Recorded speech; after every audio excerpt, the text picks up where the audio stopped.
Bienvenidas y bienvenidos. Hoy nos metemos con un análisis bien específico, ¿verdad? Sí, sí. Del canal Jesús Navarrete. Es de finales de julio de 2025, sobre el Dow Jones 30. Y lo interesante es la mezcla, ¿no? Por un lado, una señal macro enorme, el indicador Buffett altísimo. Exacto. Y por otro, un enfoque muy micro, muy del día a día. Volatilidad, predicciones. Basadas en noticias y, bueno, sus propias herramientas técnicas, según entiendo. Justamente. Nuestra idea es desglosar cómo esta fuente, pues, conectaba esas dos cosas, la visión a largo plazo con el movimiento diario. Exacto. Es ver cómo intentaban, digamos, darle sentido a esa advertencia de valoración extrema. Histórica. Histórica, sí. Y al mismo tiempo justificar subidas y bajadas bruscas basándose en noticias puntuales y su análisis técnico. Un equilibrio complicado, ¿eh? Venga, empecemos por lo macro. Indicador Buffett al 200%. La fuente dice que es la segunda vez más alta en la historia. Uf, sí. Lo interpretaban como una señal de alarma. Una desconexión, decían, entre las valoraciones, sobre todo tecnológicas. Que veían muy infladas. Exacto, muy infladas. Y la economía real.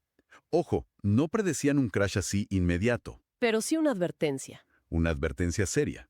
Citaban a Buffett. Jugar con fuego. Un desequilibrio riesgo-recompensa, vamos. Entendido el aviso macro. Pero, ¿y el día a día del Dow? Mencionaban una montaña rusa. Totalmente. Describen, por ejemplo, el 23 de julio. Una ruptura alcista fuerte. Superando los 45,000 puntos. Eso es.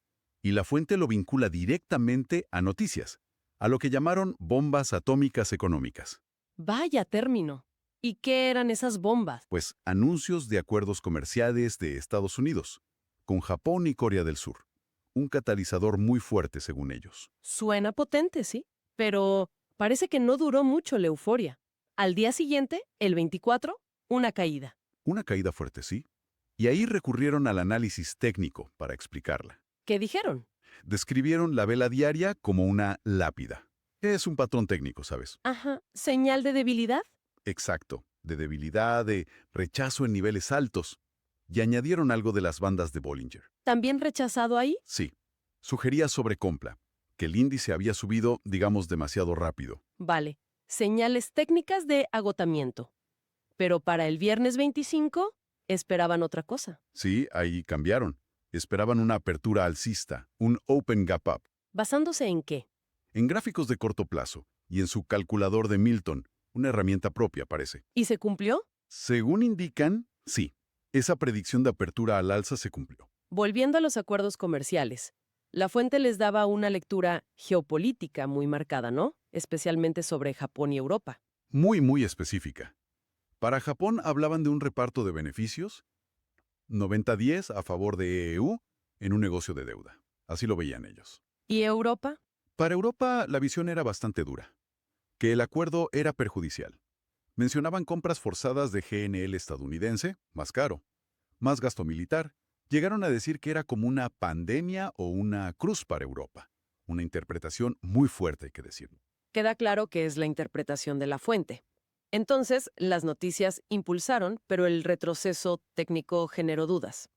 ¿Qué esperaban para el martes 29, el día del análisis? Bueno, ahí tuvieron digamos, un desliz.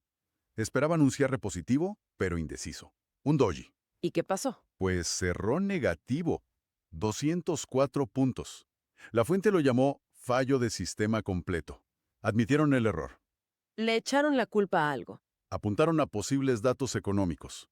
Y mencionaron unos apagones en Florida, comparándolos con situaciones en Latinoamérica, según sus palabras. El índice cerró en 44.632. A pesar de ese fallo, ¿qué proyectaban para el día siguiente? Miércoles 30, día de reunión de la Fed. Ahí volvieron al optimismo. Esperaban un cierre positivo. ¿El argumento? Técnico, principalmente.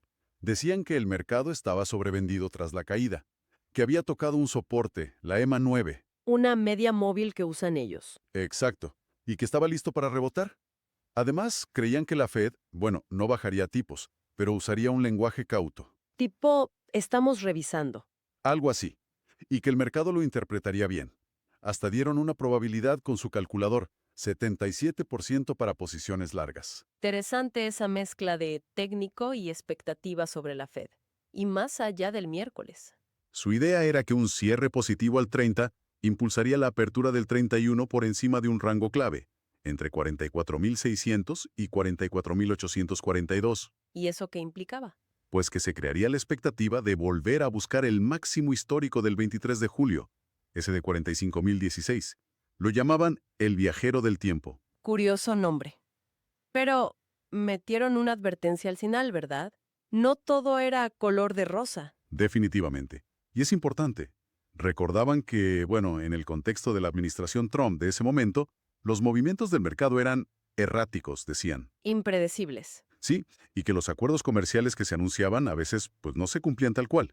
Una llamada a la prudencia. Reconociendo que la realidad podía ser más compleja que las herramientas técnicas. Exacto.